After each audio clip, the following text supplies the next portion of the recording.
Hello, everyone, and welcome to Foundry Virtual Events, to our first skill up of Foundry Virtual Events. Really happy to see so many people online, and I hope everyone's staying safe and healthy at home. So before I hand over to Ariel, I just wanted to run through a couple of things. So a welcome from me. Hello, everyone. A quick video, and then we will go straight into Ariel's session, and then we'll have a live Q&A at the end as well. Just wanted to quickly introduce who's on stage today. So myself, my name is Joyce. I'm the Field Marketing Manager for Foundry EMEA. I'm here with my colleague Ariel, who is our very own Katana Creative Specialist at Foundry. And then we've got Martin here as well, our Head of Creative Services for EMEA Foundry. So before we dive straight into that, I just wanted to give you a quick update on what's happening at Foundry Virtual Events. So we've just launched this a couple of weeks ago. I'm really, really excited to kind of have this on board now. So we've broken these virtual events into 3 different sections. So we will have webinars, skill ups, and sessions. Webinars will be more technical deep dives. Skill ups are more from an educational aspect, and sessions will be more where we will bring in external studios who will do a VFX breakdown and their experiences on a recent project that we're currently working on as well. So for more information and on the schedule and what's happening, you can check that out on foundry.com/events. So we've got quite a few things lined up for April and May. So if you do have any questions on the events or any concerns, please do not hesitate to reach out to us directly on virtual.events@foundry.com. So just a couple of things today as well. The audio is pre-recorded, but there will be a live Q&A at the end that will be hosted by Ariel and Martin as well. Also, quick heads up that the audio is slightly more quiet than our microphone as well. So just giving you a warning, so you might just have to turn it up before as well. And that will be it. So I also just wanted to quick update that we have now extended our trials to 90 days. So make sure to check this page out. This will be for Katana and across all other platforms as well. So a reminder, it will be a 90-day trial. So make sure to check us out on all of the social media platforms as well. And if you want more information on insights, trends on the industry, you can sign up to our Insights Hubs and newsletter here as well. Also, just wanted to give a quick shout out to all of our partners, Access VFX, ASWF, ACM SIGGRAPH, and VES as well. So if anyone is on this session, so a massive shout out to you guys. And thank you for supporting us throughout. And also, from a career perspective as well, we are still hiring. So we are looking for people with VFX engineering skills and VFX artist skills as well. So a couple of job titles listed here. So for more information and description, you can have a look at on our Foundry's career page, foundry.com/careers as well. And that will be it for me. I'm going to end my introduction with a very short video from a case study from RodeoFX and why they use Katana on their pipeline. And after that, the stage will be all yours, Ariel.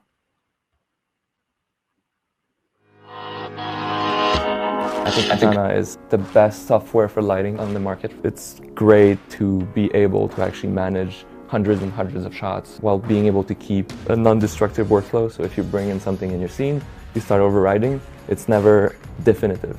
So you can always remove it. It always takes into account what the upstream is. I've been at Rodeo for 10 years now. From when I began, we were about 30 people, and now we're about 600 people. We began as a compositing and matte painting company, and over the last 10 years have evolved into doing all aspects of visual effects. Probably the most interesting part of Katana is in terms of how it scales and how robust it is. And as such, it's sort of become a linchpin of our current pipeline in terms of everything flowing through Katana. We adopted Katana on the 7th season of Game of Thrones, and the first few weeks was a bit rough and people had to do things manually. And then by the end of the project, everything was automated. The building of the scenes was automated. And by that point, like nobody wanted to go back to the previous product we were using. It's more efficient. We can actually start lighting shots at a very early stage in the pipeline. So as soon as we have a very crude layout or even a previs, we can send that to Katana, start the lighting as the assets are being built. This is a game changer. We try and find projects that inspire us as well as push our pipeline forward. We do as much as we possibly can to support a quality of life because we feel that having a balanced life is actually going to get us more productivity and more creativity. For Aeronauts, I was the design lead for the show. The clouds are the lighting challenge because lighting clouds is not something we usually do. So what we ended up doing is a series of turntables as well as different lighting setups that we would use in different shots. So with Katana, we were able to run these automatically. So for a shot, we would say, okay, environment's ready, let's run the lighting checks. And then we'd get a bunch of turntables and then we could pick which angle we want, which intensity we want, and then look at that in continuity. We had a very short time frame to do it, and we had 200 or something shots to do, and that's where Katana was able to help us. We developed internally a few tools that will help us automatize everything. So launching 20 shots, for example, would happen in a click rather than happening in a few hours of manipulations, which would be very difficult to do with another software. The fact that Katana is procedural, you don't have to redo everything every day. You just continue working, you just refine your lighting, your passes, your render layers and everything. So the work you do is never lost. This changes everything. The industry seems to be driving towards adding a lot of content, mostly through streaming services at this point. We've kind of positioned ourselves in a way that we don't distinguish between a streaming series or a feature film. And the benefit is that because we haven't done that, when series come in or feature films come in, we can balance that across all of the people at Rodeo. Certainly over the last 10 years, moments of crisis, moments of stress, Foundry is one of the first companies that we can rely upon. As a company itself, they've been an incredible partner and definitely part of our growth.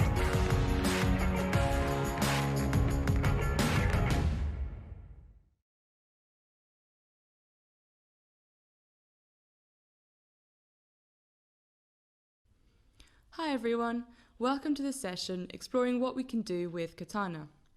Today's session will be beginner to intermediate, so it's aimed at those of you who have already played around a bit with Katana.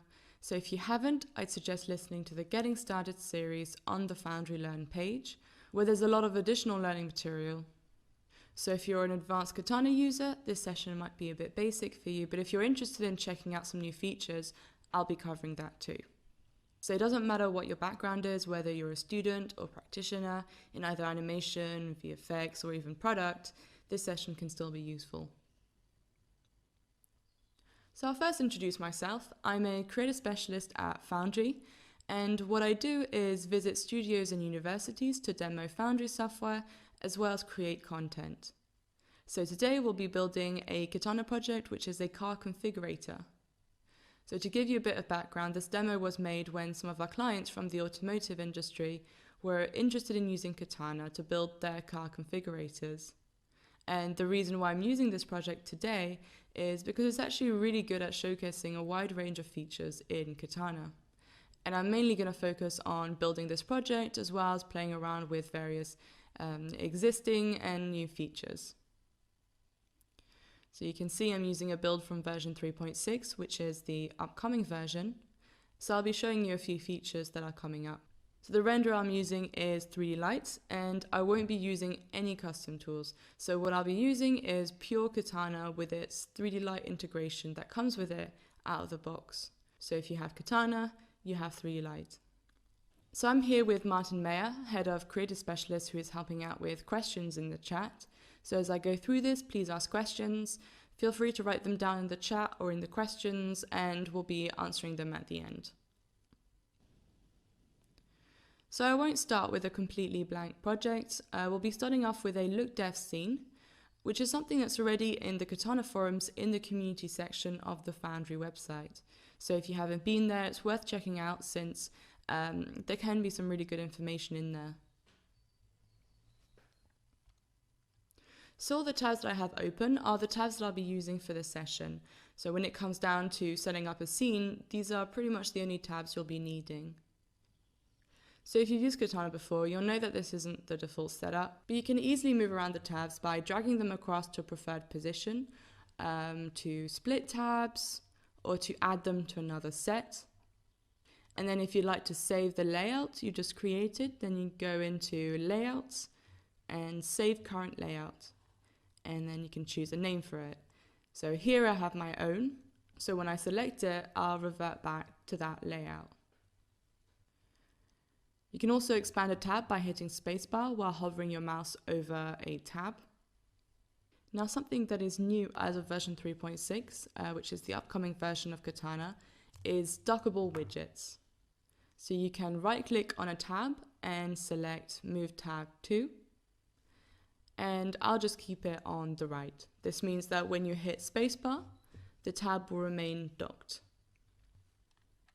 Now I'm going to bring in my car assets. So there will be two different cars being brought in for this, the Equinox and the Bolt, but I'll just start with one for now.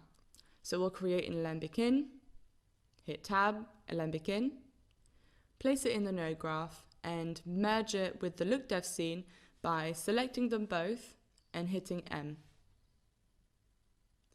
Now if we hover over that node and hit E, we can see its parameters in the parameters tab.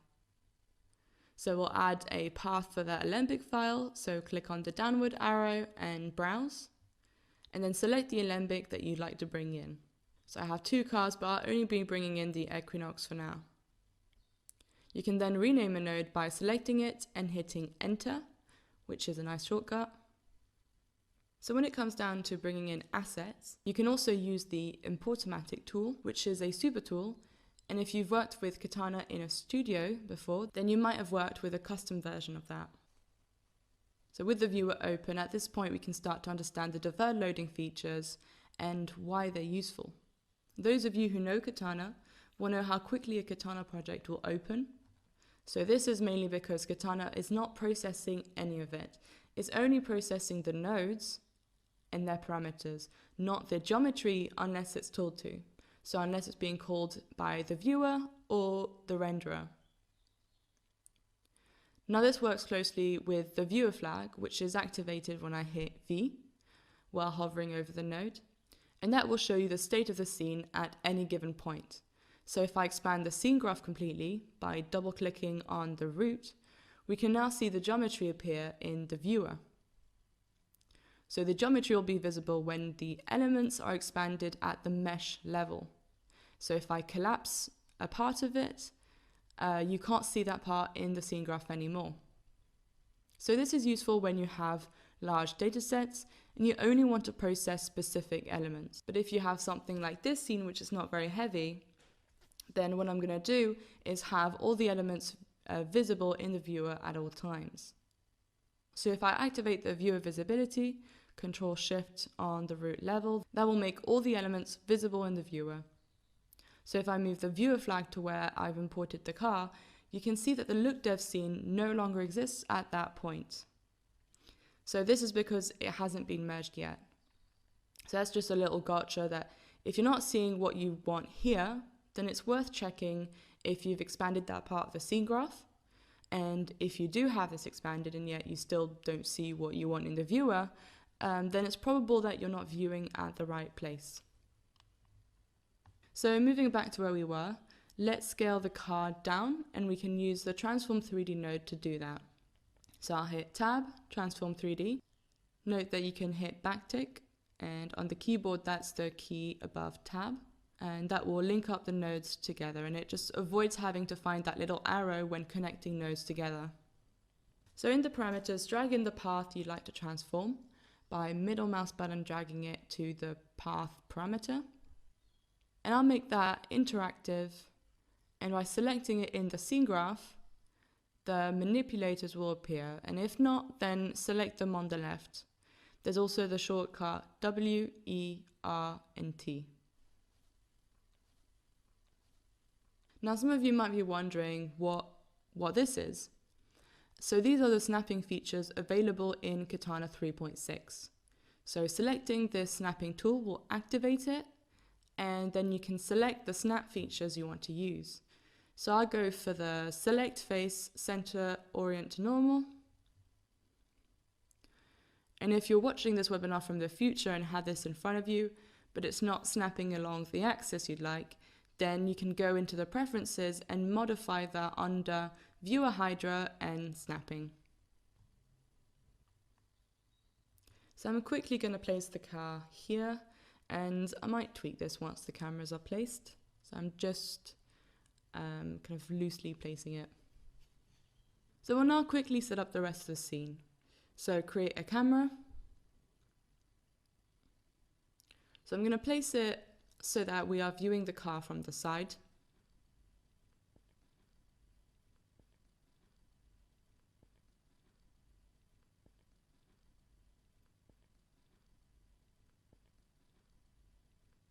Note that you can also import a camera in Katana in the form of Alembic or USD. So we've got a camera in place. We're now going to set up some lights. So create a Gaffer 3 node. So the Gaffer 3 node is our lighting super tool. Then right click on the box and add 3D light, environment light. And I'll set it to the Studio HDRI that I've got. And then we'll add a DR settings, which is the 3 light specific settings, and then the render settings, and set the resolution. And remember to set the adjust screen window parameter to adjust width to match resolution. And we can render. So right click live render on a node and make sure you send it off at the bottom of the node graph. So information flows downwards, so that will render taking into account all the nodes that you just set up. And then to set up the elements for live rendering, I will control select at the root level. So make everything, basically setting all the elements up for live rendering. So how can you see the rendered image? So you can either go into the monitor tab, or you can use the monitor layer, which is this little monitor icon on the top right.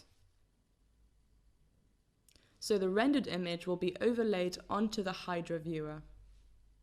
And this feature came out with Katana version 3.5. So if you want to quickly render from another camera, this can be done using this icon. And as you switch cameras, you can see the rendered image from that perspective.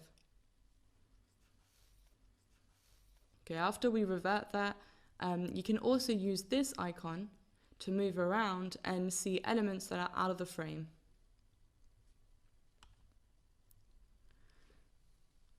Okay, so we'll assign a temporary material to this car since right now it's not assigned to anything.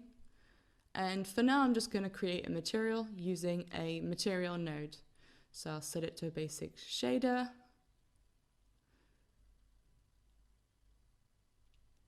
And assign it.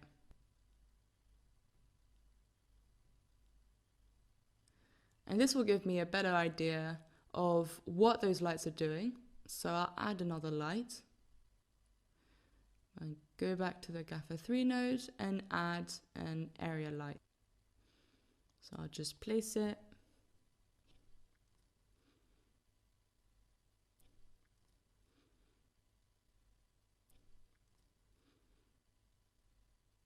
Now if this render is taking a bit long to come out, you can either go into the DR settings overrides to override the resolution and samples, or you can create interactive render filters.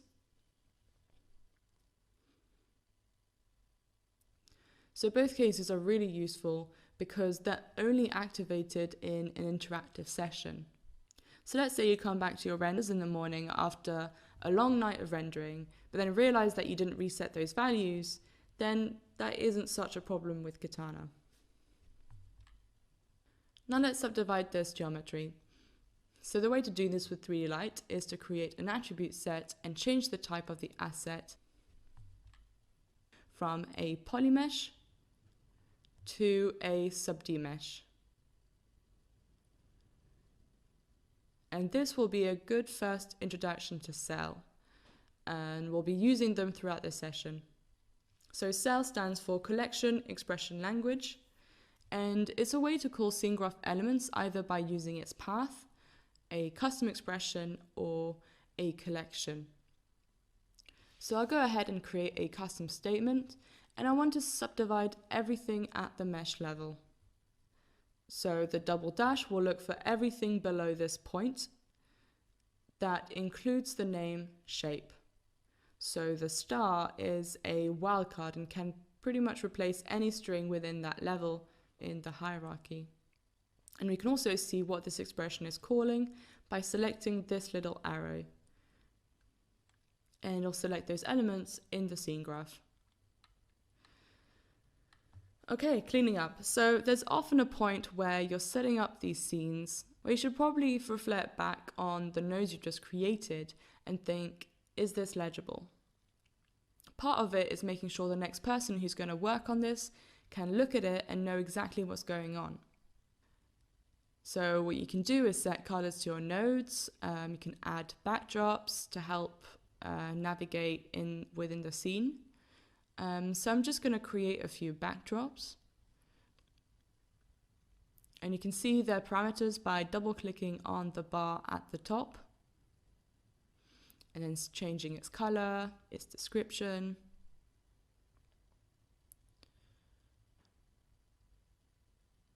So once you have a few backdrops in place, there's a nice shortcut to help jump across them, which is J. And it'll pick out the backdrops created and also pick out their color. Another tip is when you have backdrops on top of each other, you can use square brackets to put it either on top or behind an existing backdrop. Okay, so next I'll set up graph state variables, which is a way to switch across different states and variations within your project. So the main thing that it's doing is switching across different parts of the node graph. And there are many different ways you can do the same thing in Katana, so I'll go through 3 different ways that you can use GSVs. And as mentioned before, there's a second car, so I'll bring that in and use a GSV to switch between both cars. So I'll add an alembic in, and I'll call in the bolt car. So the first thing to do is create a graph state variable within the project settings. So in variables, graph state variable, add variable, select the wrench and rename. And we'll call this car and then set both variables. So to do this, all you have to do is type them in and hit enter. So I'll type in bolt, enter. And then at the top, we can see the GSVs that we've just created. So going back to our variable switch, we'll set the variable name, which is now car, and set the pattern so that this input will be true for the equinox and this one for the bolt. And I can now switch across both cars. Next, we'll control the visibility of this roof rack. So in the project settings, we'll call this roof rack and set the variables to on and off. So this time we'll create a variable enabled group and set the variable name to roof rack, and the pattern will be off since we're going to remove the rack. So what this group will do is enable itself if the value is true. So if roof rack is set to off. So within that group, hit tab and prune, which is the node that we'll use to remove the rack. And then we'll connect this node to the rest of the scene. And in the parameters of the prune node, you'll recognize that this takes in cell references. And you'll keep seeing them across many nodes in Katana. They're very useful. So I'll put in the path I'd like to remove. So I'll drag this in the form of a custom expression. And as I'm doing this, I'm being very careful to make sure this is as agnostic as possible, so it could work correctly with both cars. So just to explain what I'm doing, a double dash will look at everything below this point and search for this keyword. So the more specific you can be, the more efficient your expression will be. So as we can see, this is picking up the rack, but also the fin, which is something that I don't want to remove. So what I can do is use a cell to subtract expressions. So in this case, I'm going to call the aerodynamic fin exactly the same way, but so once it gets to this level it'll look for anything that has the keyword aerodynamic. So the naming across the cars are somewhat consistent, so hopefully if I do this, it should also work on the other car. So if I switch, I can see that that is working well. So this kind of cell statement can be really useful, especially when you have, if you have consistency across your assets. So these are the kind of things that you can start to think about and start planning even before your assets get into Katana. And it can really speed up your workflow. So this consistency can either be hierarchy levels, naming conventions, or metadata in the form of attributes, which does actually exist for these two cars, and that will help us when we're assigning materials. In the meantime, I'm going to use GSVs to switch between different camera angles. So in the project settings, I'll add this GSV. So I'll call this camera and set the variables to front, side, and back. So the side camera is already done, so I'm just going to rename this camera. I'll call it camera_side. And notice that part of the string matches the naming on the variable. And then we'll set that camera within the render settings. Here, I'm going to call the cameras based on the GSVs. So I'll change the path for the camera, right click and set this to an expression. And then I'll add an underscore and plus project.variables.cam.value. So this is calling the grass state variable. So now this value is changing with the GSV. So I'll go ahead and create the other cameras. So I'll create the front camera and then the back camera.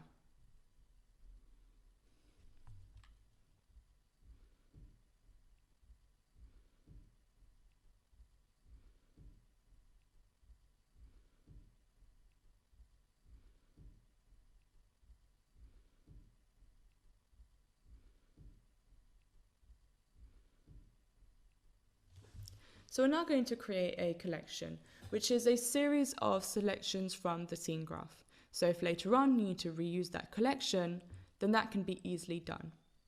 And if you've watched the tutorial series called Core Concept, it used collections to split out scene elements to then use them to set render layers.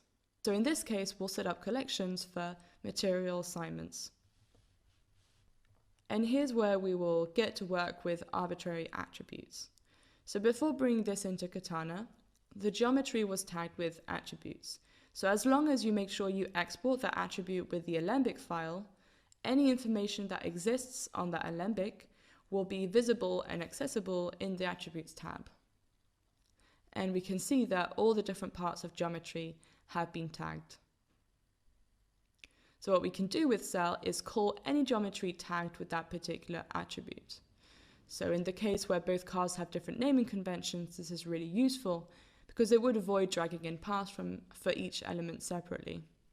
So as long as there's consistency across the assets, it doesn't matter if it's through naming convention, structure, or attributes. As long as they're consistent, you'll be able to exploit that and get things done faster. It means you can build setups once and reuse them later. So I'll create a collection for the car paint material. So again, the more specific you can be with this path, the more efficient it'll be. So if you have a large scene, you wouldn't want it to cycle through the whole thing looking for a keyword. So we want to call all the elements that have the attribute car paint. So I'm going to search under root world geo assets. And then under that point, I'm going to look for everything that has been tagged with the attribute. So that's curly brackets, attr, and then geometry, arbitrary, variant, value.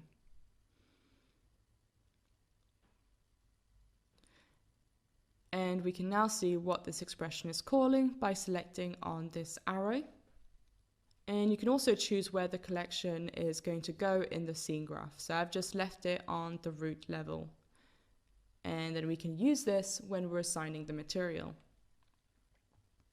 So before that, I'm going to create a material for our car paint. So I'll hit Tab and NetworkMaterialCreate, or you can type in NMC and I'll pick up the letters in caps. So this node is new as of version 3.2 and has seen some additional features since then. So I'm going to call this material car paint and set it to a namespace car.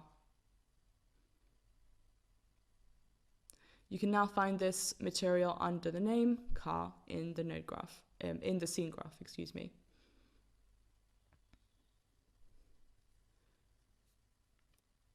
So with 3D Light, there's a shading node called car paint, specifically aimed for this kind of thing. So hit Tab, and you can see that all the 3D Light shaders are displayed, and I'll type in car paint. So I'll quickly populate the parameters. And looking back at the renderer's documentation can also be really helpful when doing this. So I'm not going to go too far into this setup. I'm just focusing on the building blocks for now. So if you are used to the previous way of setting up shaders, so previous to version 3.2 of Katana, note that the NetworkMaterialCreate node does have forward and backward compatibility. So the only difference with this node is that it takes you to a different UI space, but the nodes are exactly the same. So you can copy and paste them outside the group just to see that they are exactly the same nodes. It's just the interface that's different. Now you can assign the material we just created with the geometry that has the tags car paint. And this also takes in cell statements. So what we can do is add a collection to that cell and drag in the car paint collection we created earlier. And like that, the material is assigned. So if something is not assigning the way that you'd hope, or if an object does not have, let's say, the position that you'd like, then you can select that element in the Hydra뷰or, assuming that you have it expanded and visible in the viewer behind. Otherwise, there's a nice trick in the monitor called the pixel probe.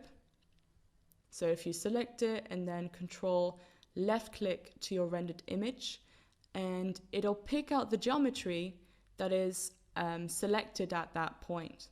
So if you click on the arrow above and select in scene graph, this will highlight that mesh in the viewer.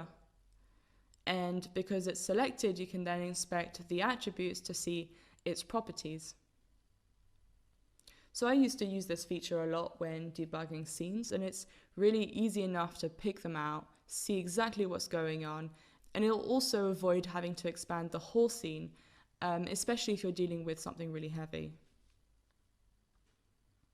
So going back to this material, I'll show you a few features that are really useful in here. So you can choose between different expansion states for your nodes by hitting Alt 1, 2, and 3. Hitting G will create a shading group. And as of version 3.5 of Katana, you can use a variable switch within the NetworkMaterialCreate nodes.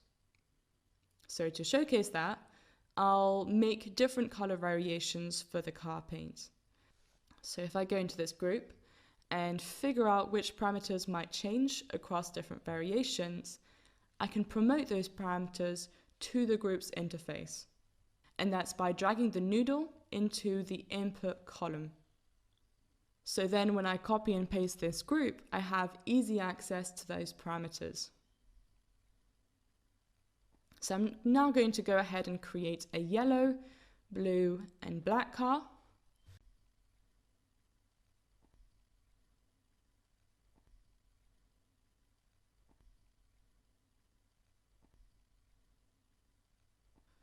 And I'm just going to do this really roughly and quickly. Okay, and when we're ready, we can place the output nodes for each of the group into the switch by dropping them, by dropping the noodles into this plus icon.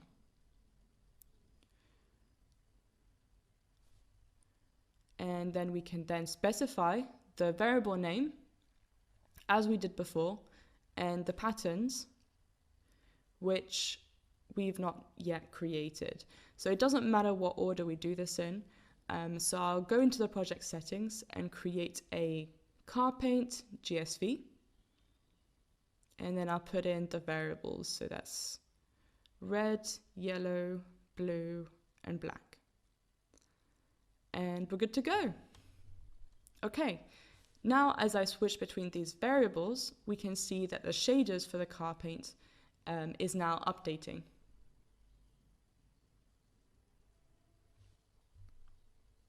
And we're now going to do the same thing for all the other materials. So create a collection for each of the tags, create a material, and assign the material. And as you can see at this point, I'm not doing anything crazy on the development side of things. I'm really just focusing on the building blocks. So I'll repeat all of this for the other geometry tags that we have. Now I'm not going to subject you all to watching me repeat this. So I'm going to open a pre-made scene. And in this scene, we have all the collections, assignments, and materials. And we'll merge the materials using a group merge just to declutter a little bit. And to do that, you can drag in nodes into it by shift middle mouse button dragging them. And we'll create a group stack for the collection create nodes. And I've already done that for the material signs. Now, what are these, you might ask? If you've never used child materials, this is something that you can use to create variations of the same material. So you can promote parameters within the NetworkMaterialCreate node, just like this, to then be used later on in a material node. So here I've cut a few corners. So instead of creating a unique material for each element, I recycled one that was already done and just changed a few parameters. So this is the child material, so it will create a new variation of the same material. But there's also an option to edit materials. So it will change an existing material as opposed to iterating into a new one. So this is mainly useful at the lighting stage if the lighter wants to tweak a few materials. And that also gives the look dev artist control as to what can be changed at that stage, making that handover a lot easier. But if you don't want to be limited when editing these materials, then you can use the NetworkMaterialEdit node, which will be in Katana as of version 3.6. That is coming up. So drag in a material, and this will give you complete control over the network. So if you edit the contents of a node, it will be highlighted yellow, flagging the fact that something has changed. Otherwise, if you add a new node to the network, it will be highlighted in green. So if things are modified in the original material, those changes will ripple down. Okay, so if we look back at what we've done, we can now see how quick it is to set up the building blocks for this kind of project.